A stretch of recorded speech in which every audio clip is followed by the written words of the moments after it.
Assalamualaikum warahmatullahi wabarakatuh. Perkenalkan, nama saya Silviana Nafifah dari kelompok 1, NIM 2211141909. Pada kesempatan kali ini saya akan menjelaskan mengenai implementasi wawasan Nusantara dalam kehidupan bidang politik. Dalam kehidupan bidang politik, wawasan Nusantara diharapkan menciptakan iklim penyelenggaraan negara yang sehat dan dinamis. Hal tersebut tampak dalam wujud pemerintahan yang aspiratif dan terpercaya, yang dibangun sebagai penjelmaan kedaulatan rakyat. Penyelenggaraan negara yang sehat dan dinamis berarti membangun sistem kenegaraan yang tertata dan sejalan dengan dinamika masyarakat Indonesia. Dinamika kehidupan kenegaraan antara lain dibentuknya lembaga-lembaga pemerintahan berdasarkan pada Pancasila dan Undang-Undang Dasar 1945 dengan mengacu kepada mekanisme 5 tahunan. Mekanisme 5 tahunan diawali melalui kegiatan pemilihan umum yang sekaligus sebagai tanda bahwa pemerintahan yang dibangun oleh bangsa Indonesia berdasarkan atas asas-asas kedaulatan rakyat. Penyelenggaraan negara yang sehat dan dinamis bukan hanya menyangkut mengenai penataan kelembagaan negara sebagai suprastruktur politik, tetapi juga secara sinergis dengan pembangunan infrastruktur politik.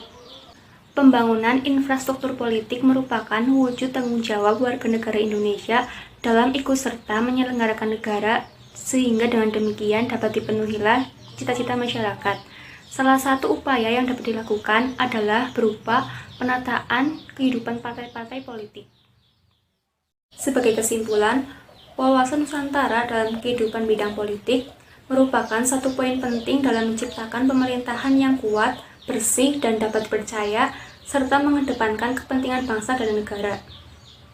Hal ini dikarenakan wawasan Nusantara merupakan konsep politik bangsa Indonesia sebagai satu kesatuan yang meliputi tanah atau darat, air atau laut, termasuk dasar laut, dan tanah di bawahnya, dan udara di atasnya, secara tidak terpisahkan, yang menyatukan bangsa dan negara secara utuh menyeluruh. Perkenalkan, nama saya Sinta Pistiwi dengan NIM 4101418220.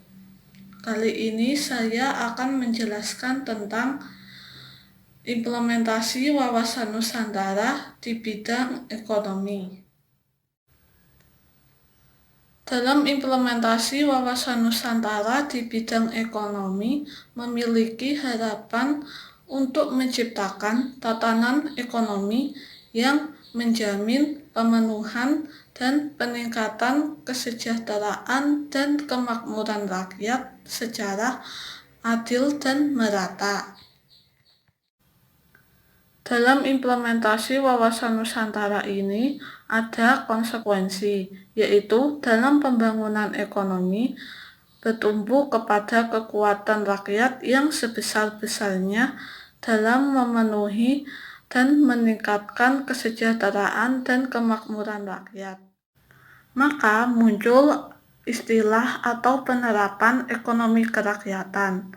Ekonomi kerakyatan ini bertumbuh pada kekuatan rakyat yang sebesar-besarnya untuk kemakmuran rakyat. Dalam hal ini, implementasi wawasan Nusantara di bidang ekonomi memiliki makna bertanggung jawab. Artinya, setiap warga harus bertanggung jawab untuk melestarikan sumber daya alam dalam memanfaatkan sumber daya alam itu sendiri untuk kepentingan rakyat.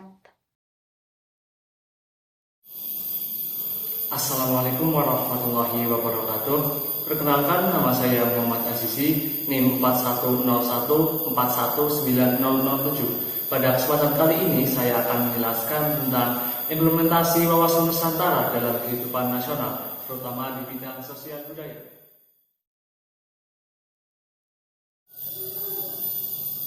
Wawasan Nusantara dalam kehidupan sosial budaya akan menciptakan sikap yang mengakui, menerima, dan menghormati segala bentuk perbedaan atau kebinekaan.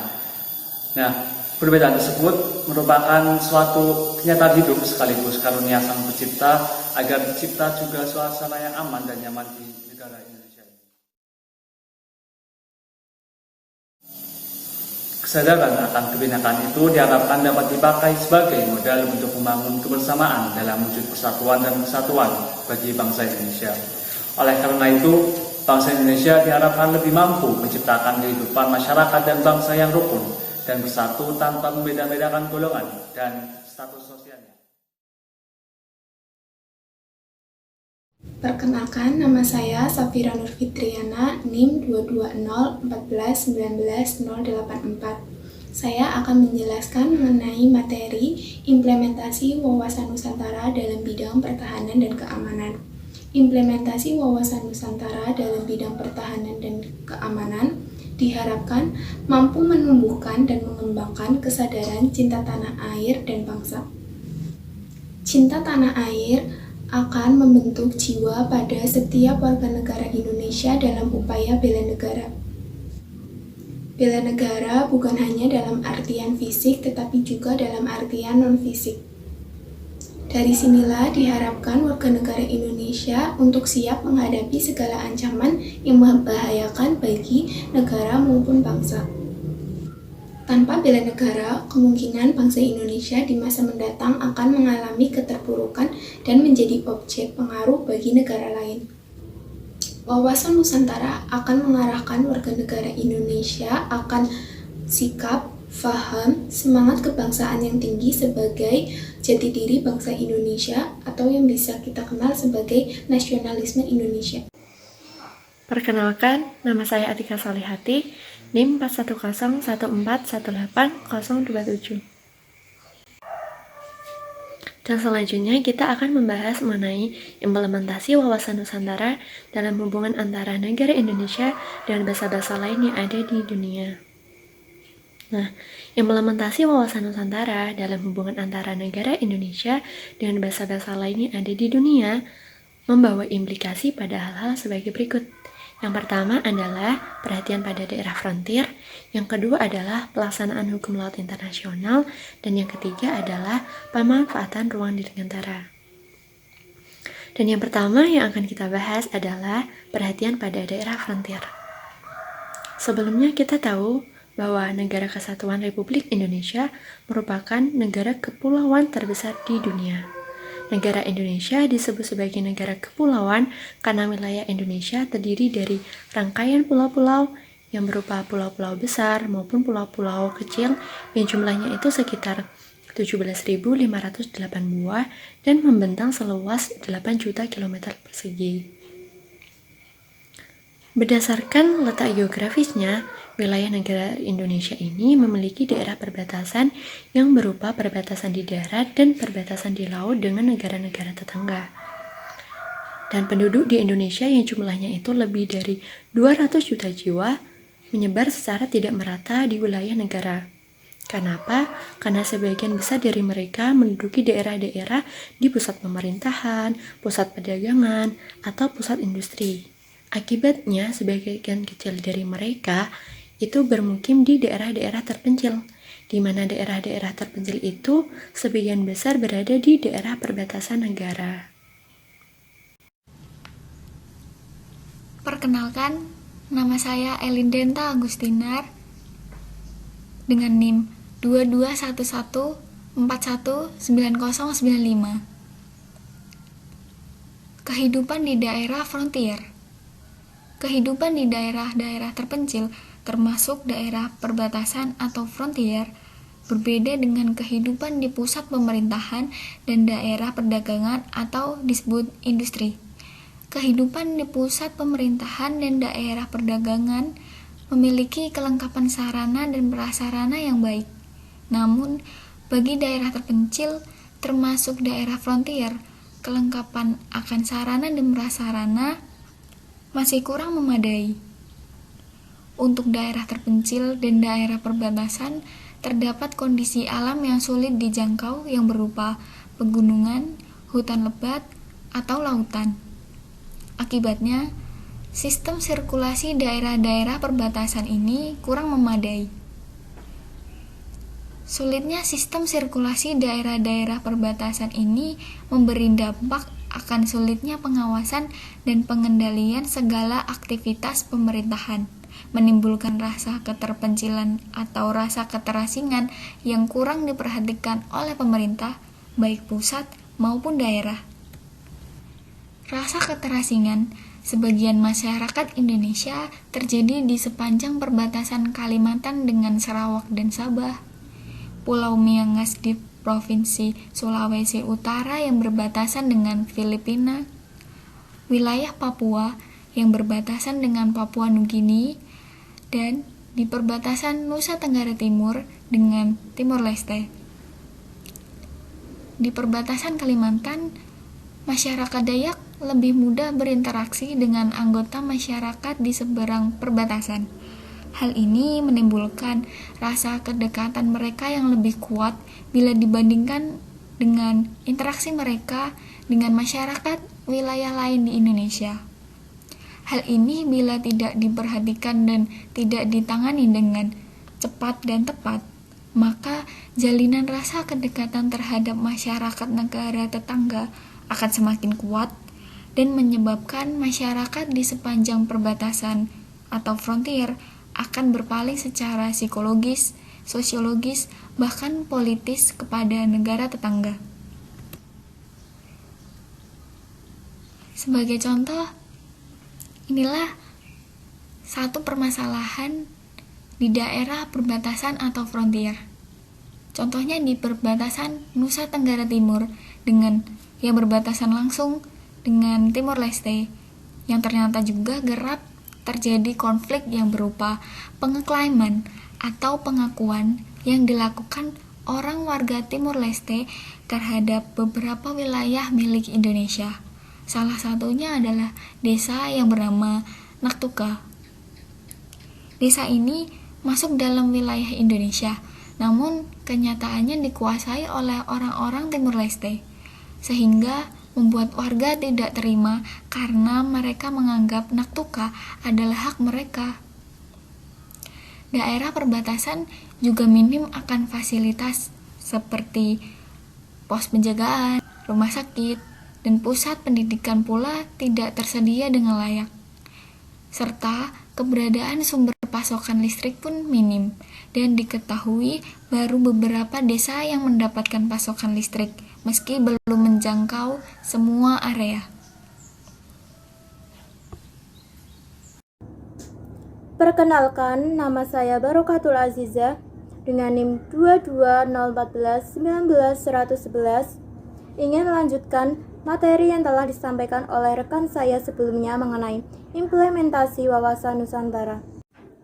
Dengan adanya kedekatan masyarakat Indonesia dengan masyarakat negara tetangga di perbatasan, hal ini akan berpengaruh pada batas negara yang mengakibatkan adanya batas imajiner yang berupa batas pengaruh asing, yaitu pengaruh dari negara tetangga terhadap wilayah Indonesia. Yang mana batas imajiner inilah yang nantinya disebut sebagai daerah frontier. Daerah frontier ini sifatnya dinamis, artinya dapat bergeser sesuai dengan kadar pengaruh pemerintah terhadap masyarakat yang bersangkutan. Daerah frontier ini timbul karena adanya pengaruh asing, baik itu pengaruh budaya maupun pengaruh ekonomi. Apabila hal ini tidak ditangani secara efektif, dapat berkembang menjadi permasalahan politik yang berujung pada kehendak memisahkan diri dari masyarakat di daerah frontier. Dengan demikian, daerah frontier ini berdampak pada hilangnya wilayah yang berada di bawah kedaulatan NKRI. Pemahaman atas kondisi serta konstelasi dan posisi Indonesia yang berada di antara negara-negara lain yang relatif lebih maju dan sejahtera, kesadaran akan kemungkinan timbulnya daerah frontier ini harus selalu dihidupkan. Sehingga dalam posisi yang demikian, wawasan Nusantara dapat memberikan pengaruh positif, terutama dalam penyelenggaraan negara dalam upaya mencegah atau menghilangkan timbulnya daerah frontier tersebut.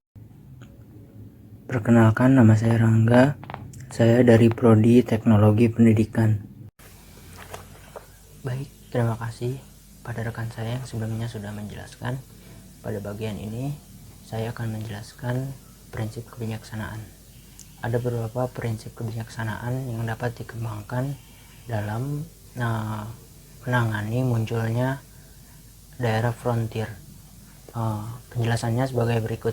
Yang pertama adalah adanya perbaikan sistem sirkulasi di seluruh wilayah negara, terutama pada daerah-daerah terpencil dan sepanjang daerah perbatasan negara. Hal tersebut untuk menghilangkan rasa keterpencilan atau rasa keterasingan sebagian masyarakat serta meningkatkan efektivitas komunikasi antar golongan masyarakat dan antar daerah di dalam wilayah negara Indonesia. Di samping itu, perbaikan sistem sirkulasi dapat menghilangkan efektivitas pengawasan dan pengendalian masyarakat oleh pemerintah pusat dan pemerintah daerah. Yang kedua, upaya membangun pusat-pusat pertumbuhan di daerah terpencil atau daerah perbatasan sesuai dengan potensi daerah tersebut. Pembangunan ini diharapkan dan diarahkan untuk mewujudkan percepatan pemerataan kesejahteraan rakyat. Pembangunan juga diharapkan memberi daya tarik baru yang mampu mengalihkan perhatian masyarakat di daerah perbatasan dari tempat pertumbuhan di negara-negara tetangga. Yang ketiga, upaya menjalin kerjasama dalam bidang budaya, ekonomi, dan politik dengan negara tetangga yang berbatasan. Kerjasama ini dimaksudkan untuk menumbuhkan pusat-pusat kehidupan yang tidak merugikan bagi kedaulatan wilayah negara masing-masing. Itu penjelasan dari prinsip kebijaksanaan. Selanjutnya akan dijelaskan oleh teman saya implikasi hukum laut internasional dan kaitannya dengan wawasan Nusantara. Assalamualaikum warahmatullahi wabarakatuh. Perkenalkan, nama saya Elvia Febriani dengan NIM 2201419076. Di sini saya akan menyampaikan materi mengenai implikasi hukum laut internasional dan kaitannya dengan wawasan Nusantara. Hukum laut internasional telah mengatur secara internasional hubungan antara hak, kewenangan, dan kewajiban negara atas laut. Deklarasi Juanda pada tahun 1957 merupakan aspirasi bangsa Indonesia yang menegara dalam wadah Negara Kesatuan Republik Indonesia dalam upaya memperoleh hak dan kewenangan atas laut dalam wilayah yurisdiksi nasional yang sekaligus berimplikasi terhadap hak dan kewajibannya dalam dunia internasional. Pembukaan Undang-Undang Dasar 1945 menyatakan bahwa salah satu tujuan negara ialah melindungi segenap bangsa Indonesia dan seluruh tumpah darah Indonesia. Nah, kewajiban inilah yang menjadikan bangsa Indonesia harus dapat mewujudkan kedaulatan atas wilayah yurisdiksi nasional, di mana seperti yang kita ketahui bahwa sebagian besar wilayahnya merupakan perairan. Upaya negara Indonesia mendapatkan kesepakatan berdasarkan UNCLOS tahun 1982 menyatakan bahwa secara legal mendukung wilayah Indonesia sebagaimana dinyatakan dalam Deklarasi Juanda yang sesuai dengan prinsip wawasan Nusantara. Rezim negara kepulauan sebagaimana dinyatakan dalam Hukum Laut Internasional telah memberikan arti kesatuan wilayah bagi Negara Kesatuan Republik Indonesia terhadap keberadaan perairan Indonesia. Di sisi lain, hal ini berimplikasi terhadap pemenuhan kewajiban Indonesia dalam ketentuan-ketentuan tentang pemanfaatan dan pendayagunaan perairan Laut Nusantara. Seluruh Laut Nusantara, yaitu ruang di atasnya atau semua yang terkandung di dalamnya dan di bawahnya yang sebelumnya merupakan laut bebas dapat diolah untuk kesejahteraan rakyat Indonesia. Dan hak dan kewenangan laut ini mencakup wilayah laut teritorial, zona tambahan, zona ekonomi eksklusif, landas kontinen, dan sumber daya alam yang terkandung di dalamnya. Saya Ailani Samistiari dengan NIM 22014190083 akan menjelaskan mengenai kewajiban Indonesia atas laut. Kewajiban Indonesia atas laut. Kewajiban Indonesia atas laut berkenaan dengan lintas damai, lintas transit, penyedia arus laut Kepulauan Indonesia, serta keamanan laut dari berbagai pelanggaran dan kejahatan. Selain itu juga mengenai masalah navigasi, keselamatan jiwa di laut, dan pemanfaatan sumber daya kelautan. Peraturan perundang-undangan hendaknya dibuat dalam rangka menjamin keamanan dan pengakuan hukum laut, sehingga negara Indonesia mampu mengendalikan wilayah laut Nusantara. Pemerintah Indonesia dalam rangka pembangunan kelautan dapat mengerahkan armada niaga, armada perikanan, armada angkatan laut, industri maritim, serta eksploitasi dan eksplorasi kelautan. Pembangunan kelautan membutuhkan investasi yang besar, memiliki risiko yang tinggi, serta titik impasnya jangka panjang. Maka, pemberdayaan potensi nasional sangat diperlukan. Pembangunan kelautan yang memadai akan mengantarkan bangsa Indonesia menjadi bangsa bahari.